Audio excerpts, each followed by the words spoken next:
Y también algo que tenemos que tener en cuenta en cuanto al emplazamiento es la relación entre la temperatura y la curva IB.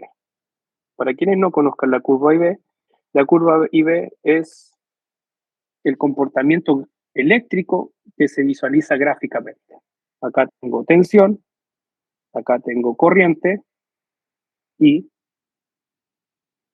tengo una cierta corriente y un cierto voltaje aquí. Entonces se produce una máxima potencia en las potencias. Entonces esta es una forma gráfica de definir cuál es la corriente del módulo, cuál es la tensión del módulo y cuál es la potencia máxima que puede producir. Entonces tenemos en este gráfico 4 curvas de un mismo módulo fotovoltaico. No son 4 módulos. Un mismo módulo se comporta de diferente forma a diferentes temperaturas también. ¿Qué quiere decir entonces este gráfico? En el eje X tenemos la tensión, los voltios, y en el eje Y la corriente, amperios. Entonces, fijémonos en la curva celeste, 25 grados de temperatura. ¿Qué significa esto?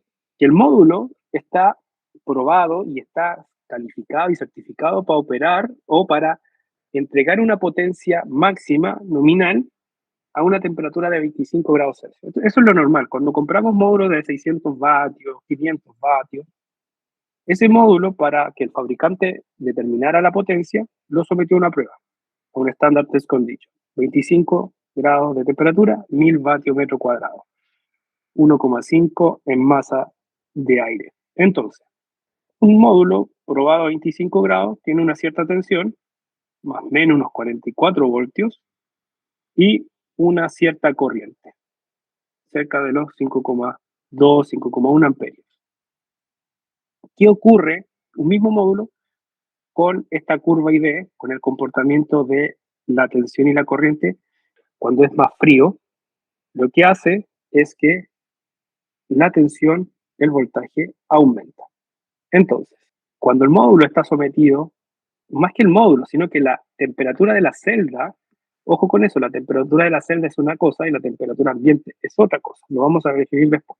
Entonces, cuando la temperatura de la celda está a 0 grados, en este ejemplo, el voltaje aumenta y cae la corriente levemente.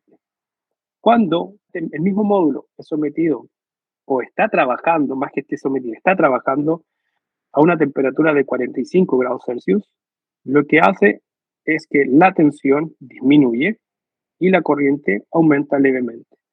Y aquí podemos ver un aumento de la temperatura de operación del módulo, 60 grados Celsius, baja aún más la tensión y aumenta levemente la corriente. Con esto podemos decir que, ¿qué puede pasar? Que en día frío el voltaje aumente y sobrepase el voltaje del inversor. En días muy cálidos, el voltaje disminuya y esté por debajo del mínimo que necesita el inversor.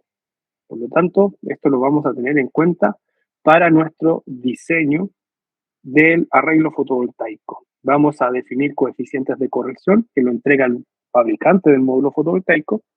Vamos a utilizar el NEC para determinar cantidad mínima y máxima de módulos por MPPT y vamos a reconocer cuáles son las temperaturas máximas y mínimas para poder aplicar los coeficientes de temperatura.